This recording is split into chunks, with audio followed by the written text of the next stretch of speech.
While the popular opinion is the Super Nintendo trumps the Sega Genesis in almost every genre, nobody can deny, however, that the Sega Genesis had the Super Nintendo beat when it came to shoot-'em-ups. Zero Wing, Gyres, or Gary's, however you pronounce it, I've never figured it out. Musha, the list just goes on, but today we're going to hit probably the bottom of the barrel, probably not the bottom of the barrel, but definitely the most mediocre of the bunch. Today we're going to take a look at Sol-Deace, released in 1990 for the Sega Genesis. Now the history and origin of Sol-Deace is a little bit confusing, but not too bad. Sol-Feace was developed by Wolf Team and published by Sega and first released exclusively in Japan on November 22, 1990. It was then released worldwide for the Sega CD in '91. Sol-Feace was actually one of the first pack-in titles released with the Sega CD. Now while it hit Japan in '91, it didn't actually make its way to the States until October 1992, and in Europe in '93. The version of Sol-Feace features rearranged Red Book background music and exclusive animated cutscenes.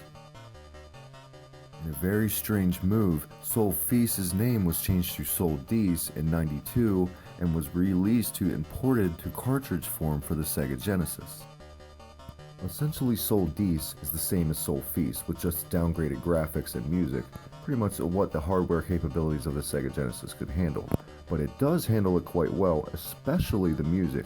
The very first track in the game in Sol-Deace is one of my favorite all-time Sega Genesis themes. Check it out. Now for a story, I'm not even going to waste my time going into detail. I don't like the story. It involves space warfare and just avenging a father's death. We've seen this done time and time again, and honestly, for a shoot-'em-up at the time, you don't need a story, period. As with the rest of the pack of the Genesis shooters, Sol-Deace is spot on as far as gameplay. Now most and all good shooters honestly have a gimmick to them, and that's no different here. In Sol-Deace, you can use a dual cannon pickup weapon that can fire shots in diagonal angles. The cannons can be positioned to fire straight or diagonally only when the ship is not firing its weapons, and can fire different shots depending on the weapon.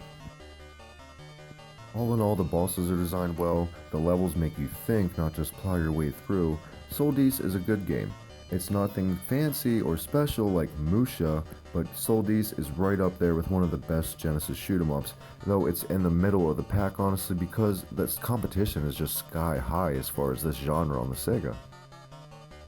With the amount of games in this genre for the Sega, it is definitely quite easy to get lost spending an entire day trying to cover every game.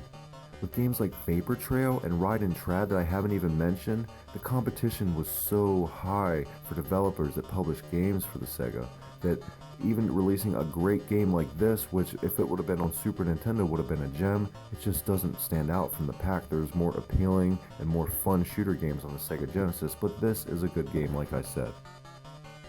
It's one of the only shooters I know of released for the Sega CD, so the fact that they even ported this down and to the Mega Drive is just baffling. There's no way they made any money off of this. It just wouldn't stand out. And it's not exactly like the Sega CD did gangbusters for Sega anyways. And for the explorers of the old school genre, there are a lot worse games you could discover along the way.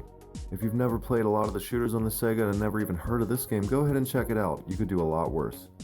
For those of you that do like a lot better shooters on the Sega Genesis, then go ahead and skip this one. You're not really missing too much.